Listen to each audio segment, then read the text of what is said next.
জয় শ্রী হনুমান। রঘুকুলপতি মর্যাদা পুরুষোত্তম প্রভু শ্রী রামচন্দ্রের সর্বশ্রেষ্ঠ ভক্ত হলেন শ্রী হনুমান। কলিযুগের অত্যন্ত জাগ্রত এক দেবতার রূপে তাকে মান্য করা হয়। হনুমানজির নিয়মিত আরাধনায় আমাদের জীবনে অনেক বাধা বিপত্তি দূর হতে শুরু করে বলে মনে করা হয়। হনুমান জয়ন্তীতে উপবাস থেকে হনুমানজির পূজা করা শুভ বলে বিশ্বাস করা হয়। নির্জলা উপবাস যদি করা সম্ভব না হয়, সেক্ষেত্রে নিরামিষ খেয়েও উপবাস করা যেতে পারে। হনুমান জয়ন্তীর দিন অবশ্যই নিরামিষ খেতে হয়। অনেকে এই দিনে নুন ছাড়া খাবার খেয়ে থাকেন। এই ভিডিওতে দেখবেন 2026 সালে হনুমান জয়ন্তী কবে, পূজায় কি কি ভোগ দিবেন এবং সহজ পূজাবিধি। 2026 সালে বাংলাদেশ এবং ইন্ডিয়াতে হনুমান জয়ন্তী হবে এপ্রিলের 2 তারিখ, আর কানাডায় হবে এপ্রিলের 1 তারিখ। পূর্ণাঙ্গ সময়সূচি স্ক্রিনে দেয়া আছে। পূজা সব রেডি করে নিয়েছি। আমি হনুমানজির জন্য একটা ভোগ তৈরি করছি। হনুমানজি সব আস্ত আস্ত ফল খেতে পছন্দ করে, এটাই আমার বিশ্বাস। এই জন্য আমি সব আস্ত আস্ত ফলই হনুমানজির জন্য দিয়েছি। হনুমানজির আরেকটা পছন্দের খাবার হচ্ছে ছোলা। আমি ছোলা ভিজিয়ে রাখছি ওভারনাইট, আর ছোলার সাথে কিছু গুঁড়ো দিয়ে দিলাম। ভোগে আমি তুলসী পাতা দিয়ে দিলাম, কারণ তুলসী পাতা হনুমানজির অতি প্রিয়। এই গ্লাসে জল দিয়ে দিলাম, এর মধ্যেও তুলসী পাতা দিয়ে দিলাম। আমি হনুমানজি স্পেশাল পাতায় রাম নাম লিখে নিয়েছি। পূজার শুরুতে আমি নিজের মাথা সহ সবকিছুর উপর গঙ্গা জল ছিটিয়ে দিয়ে সবকিছু শুদ্ধ করে নিলাম। আমি প্রথমে আসমন করব। বাঁ হাতের তালুতে একটু জল নিয়ে মাথায় দিয়ে 3 বার মাথায় দিয়ে আমি 3 বার আসমন করব। আসমন মন্ত্রটা স্ক্রিনে দেওয়া আছে। আমি পুষ্পপাত্রের উপর হাত রেখে পুষ্প শুদ্ধি করব, গন্ধ অর্চনাও করব। এই মন্ত্রগুলি স্ক্রিনে দেওয়া আছে, আপনারা চাইলে স্ক্রিন থেকে দেখে নিতে পারেন। আমি হনুমানজির জন্য বিশেষ একটা আসন নিয়েছি। লাল রং হনুমানজির খুবই পছন্দ, এর জন্য আমি লাল কাপড় নিয়েছি। এর মধ্যে একটু করে ফুল ছিটাই দিব, পঞ্চগরি পঞ্চশস্য দিয়ে গঙ্গা জল ছিটিয়ে আসনটা শুদ্ধ করে নিলাম। আমরা অযোধ্যা থেকে হনুমানজি এবং গদা এনেছি। এই আসনে আমরা হনুমানজি এবং গদা দুটাই স্থাপন করলাম। হনুমানজিকে এখন মালা পরিয়ে সাজাই দিব। এই মালাতে কিছু কিছু জায়গা জয় শ্রীরাম লেখা আছে। সব দেব দেবীকে আহ্বান করব আমাদের পূজা গ্রহণের জন্য। মন্ত্র বলে এটা আপনারা করতে পারেন, বা নিজের ভাষায় ভগবানকে ডাকতে পারেন। যেমন আমরা করজোরে হনুমানজির উদ্দেশ্যে জানাচ্ছি, যাতে তিনি কৃপা করে আমাদের গৃহে এসে এই সামান্য পূজা গ্রহণ করে। এভাবে আপনারা বলতে পারেন। আমি পূজার শুরুতে প্রথমে গণেশ সহ পঞ্চদেবতার পূজা করব, এবং আমি যে যে দেবদেবীর পূজা করি সবার পূজা করে নিলাম, এবং রামচন্দ্রেরও পূজা করলাম, কারণ হনুমানজির পূজার আগে রামচন্দ্রের পূজা করতে হয়। আমার আসনে রামচন্দ্রও আছেন এবং রাম দরবারের একটা চিত্রপটও আছে।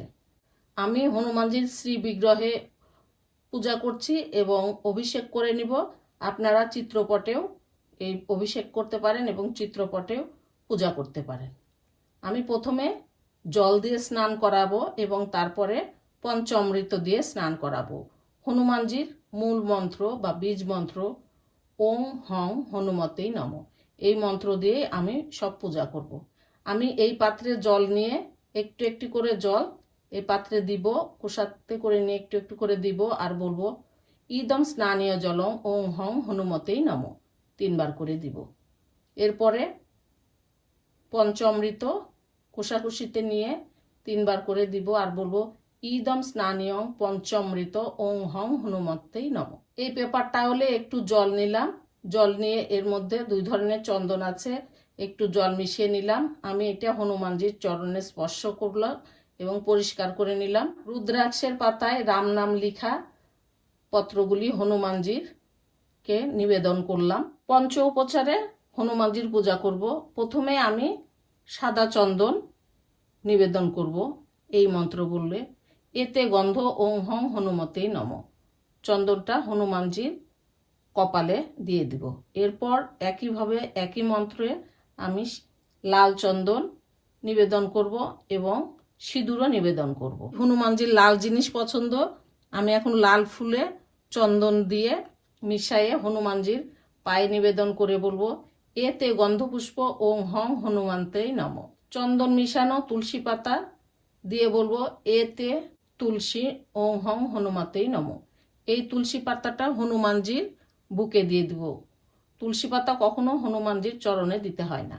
এখন সুগন্ধি ধূপ নিবেদন করব। এতে ধূপ ওং হং হনুমাতেই নমঃ। এখন হনুমানজির যে স্পেশাল প্রদীপ, সে প্রদীপটা নিবেদন করব। এতে দীপ ওং হং হনুমতেই নমঃ। ধূপ দীপ জল শঙ্খ দিয়ে হনুমানজির আরতি করব। এখন হনুমানজির ভোগ নিবেদন করব। প্রথমে সব ভোগে একটু করে জল দিয়ে বলবো এতে নৈবেদ্য ওং হং হনুমতেই নমঃ। এরপর 10 বার করে নম হনুমতেই নমঃ জপ করব। এরপর হনুমানজির প্রণাম মন্ত্র পাঠ করব।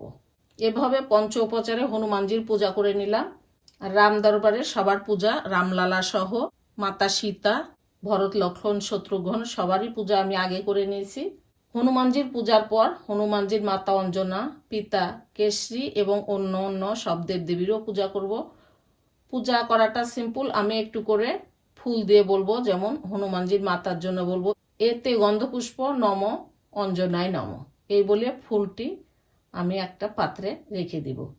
এরকম করে অন্যান্য আপনারা যাদের পূজা করতে চান একটু একটু করে ফুল দিবেন।